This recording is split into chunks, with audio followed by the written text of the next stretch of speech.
میگفت حسن یک نقطه دارد،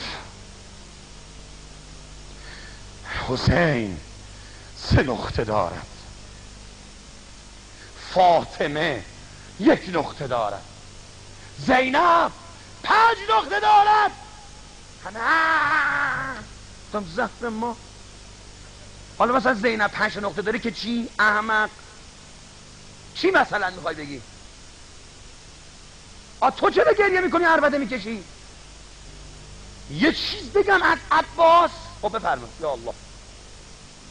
عباس وقتی تو شکم مادرش حامله بود گاهی ننشو بلند میکرد میکوبید. این مزخرفات کجا نوشته شده است؟ تو به چه حقی آبروی شیعه رو میبری؟ تو چه کاره دینی این مزخرفات رو میگی؟ و تو چرا گریه میکنی؟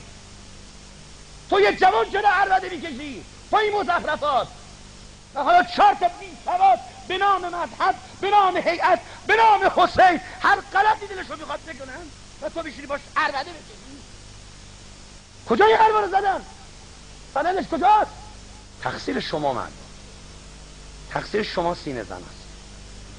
شما رو میدید به من که هر غلطی دلم میخواد بکنم و هر چی به ذهنم میرسه بگم.